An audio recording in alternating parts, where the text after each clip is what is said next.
Welcome to our Meet the Experts documentary panel. We are joined today by Rick Murray from Janet Jackson, Amy Poehler from Lucy and Desi, James Honeyborne from Our Great National Parks, and Ron Howard from We Feed People. Thank you all for being here. I love all of your projects, and I think one thing that's clear from speaking with all of you is that you're very passionate about your subjects. And I guess, what is the most rewarding part of documentary filmmaking? Amy, let's start with you, since this is your first documentary. Oh, great. Well, there's a lot, but I think that the most rewarding part is the very simple idea of telling a story, really is shaping a story, is the idea that there's a lot of stories to tell with all of the material that you get. And there's a lot of stories in each one of us. Everyone has their version of story. So I think for me, the most exciting thing was working hard to tell a story and the shaping of that, figuring out what is the part that is the best way to tell the story, and what's the part that's another story to tell for another time. Mm-hmm. Rick, what about you? The most rewarding part of it, did you say? Yeah, I think it's probably when the actual, obviously when you finish the project and it goes out and you finally get that audience reaction, because I'm sure all of our projects took a long time, but this one in particular took many years to come to fruition, 2 years to make, and then having spent a long time sort of scratching our heads in the edit, working out the nuances of the story and the flow of the story, and then to hear the audience kind of talking about it and noticing the things, the little Easter eggs, and kind of coming away with the sort of opinions that you kind of wanted them to form about the different characters, that's really rewarding and definitely the best bit. Obviously, until then, you're just in a constant state of stress until it's actually finished. Yeah. That's the process with everything, right? Yeah.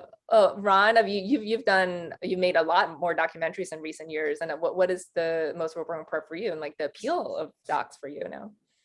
Well, I probably would have been a history teacher if I like a high school history teacher, and maybe the basketball coach or something like that. If I didn't transition from a kid career and get to fulfill my dreams, which I was lucky enough to be able to do, becoming a filmmaker.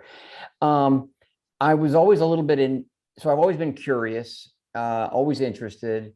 And so there's that part of it. There's this discovery, but I've just, I've had this experience doing scripted projects over the last 25 years or so, where I've, many of the films I've done over that time have been based on real events. I'm pleased to discover that a lot of that there's more similarity to the sort of the disciplines than I necessarily expected. So I'm able to apply a lot of myself and even use my past experiences to help find that story, as Amy was talking about, and help shape it. So it really, it satisfies that for me, a kind of just a curiosity and the desire to really dig deep. I'm fascinated by the differences in the medium as well, and I feel like I'm learning a lot. I feel like my scripted work actually is evolving a little bit as a result of my work in documentaries.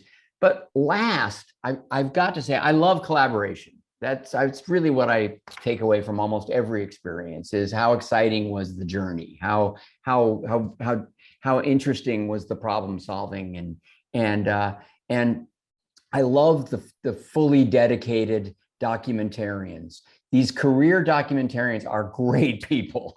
They're smart, they're interested, they're adventuresome, they're every bit as creative as anybody working in any aspect of the business. And frankly, I just love those associations. I love those conversations, and I love the point of view, and I find it, incredibly satisfying.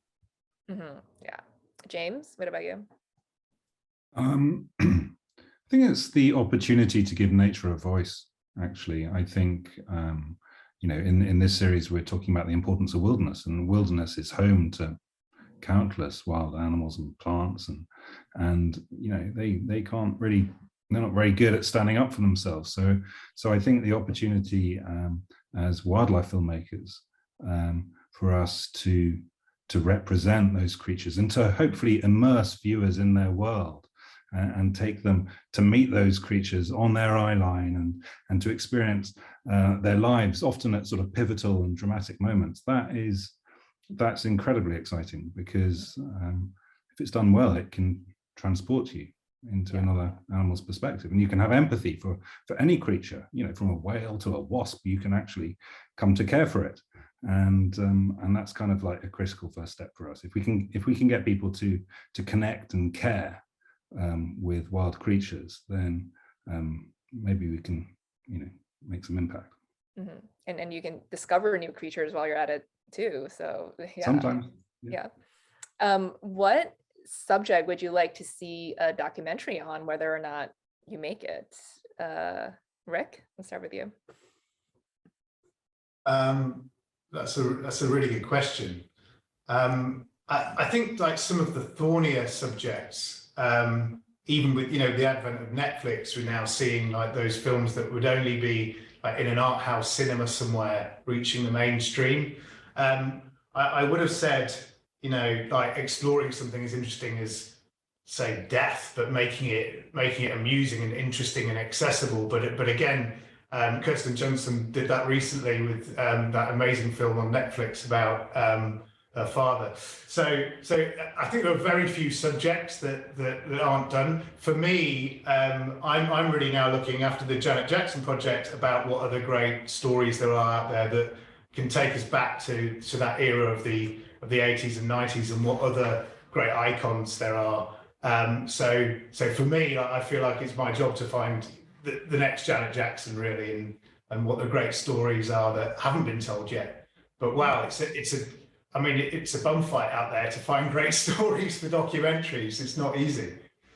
Mm-hmm. Those are two great decades to mine from, though. So yeah, people love being transported Amy? back there. That's the thing. Sorry. Yeah, for sure. Amy, what about you? I have an idea of what I wanted to work on, but I'll just say that it's exact opposite of the glamour of Hollywood. It would be lots of digging and lots of machines. But I think I would like to get into the idea of the building and constructing of something, because I find, like Ron said, I think that collaboration and teamwork, when told well, is just the most inspiring thing to watch as well as participate in. And so I'm very moved by when people come together to solve a problem. I always think that those films just become very moving, and I'm really excited for Ron's new feature about just that. And so I think that that kind of world where there's a lot of heads together trying to fix something that doesn't seem to be fixed, it's just, I'm especially in these days very drawn to it. Mm-hmm. Yeah, like the process, right? It's Mm-hmm. I love those two. James, what about you? Well, I love all these ideas. I think for me, the documentary I would love to see made is one that happens in the future, and it's about the incredible recovery of the world's oceans, and having made Blue Planet 2 and witnessed some of the horrors of plastic pollution in the ocean, for example, to think that there might at some point in the future be a world where these things, where we've got a handle on these big crises, the big issues that affect the planet, and that we can actually have agency and we can actually improve them. That would be the exciting documentary I'd like to make, but I guess I might be an old man by then. Hopefully that's not too long off, so fingers crossed. Ron, what about you? First, I can't let Amy's, she teed up a plug there for me, and I just want to say the title. The movie's called 13 Lives, and it's about it's a scripted version of the rescue of the boys' soccer team in Thailand from the flooded cave. So we recreated that, and it was an exciting project to work on. And yeah, it reflects that sort of teamwork. Well, I'm already underway on a documentary subject that I'm really excited about. I think it's a great story, but also an interesting cinematic opportunity. and it's the story of Jim Henson and his kind of this restless drive and creativity and so much innovation, and yet in his own way, you know, touched so many lives, generations of kids. But there's he's a very interesting guy and inspiring in a lot of ways, and fascinating. Subjects that I'm curious about, I don't know, and I haven't found my way into these stories, so I'm going to say them, Maybe people can pick it up here. maybe somebody will pick them up and do them, because I'm fascinated by sort of educational reform and what it means and how it can work and what else is out there and what's possible, and I don't know how to shape it into a story or a subject or I would have by now. And the other one is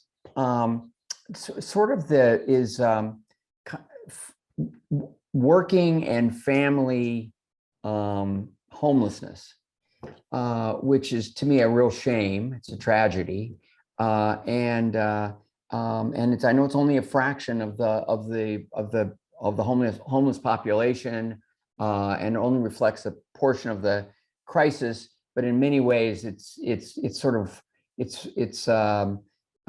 the most unacceptable aspects of a wholly unacceptable circumstance. And so, one of these days, it'd be great to find, the way into really understanding that, and maybe offering some suggestions as to, how we could help, how we could change things. Yeah, definitely. Someone can make it right now. That's an idea. So, Yeah, it'd be great.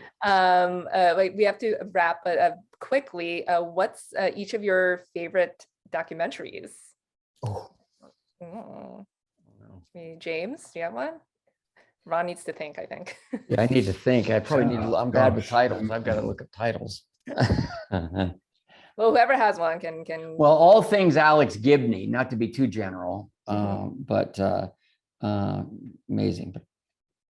We were really inspired by Asif Kapadia's work, who obviously won the Oscar for Emmy, but the first film that really put him on the map, which was Senna, which he made about the Brazilian racing driver. Great movie. Fantastic movie. And the treatment of archive in it, they took the archive from the 80s and 90s and recut it as though they were their rushes into brand new scenes. And the whole concept of having the people narrating it and talking about it out of vision the whole time. So you never ever broke the bubble of being in that archive. I think it was a really impressive, sort of brave kind of turn of the wheel in the whole kind of documentary genre. So, we'll credit to him for that. I think it's a great documentary. Yeah, it's great. Amy, you have one? Well, I have a lot of favorites, but I'll just pick one just because of the genre, which I thought was, I loved Hands on a Hard Body, which was a great look into a small slice of life. I just thought it was a great investigation on stakes and what things mean to people. And I just remember watching that film and thinking, oh, documentaries can be like this too. Like, it was just a completely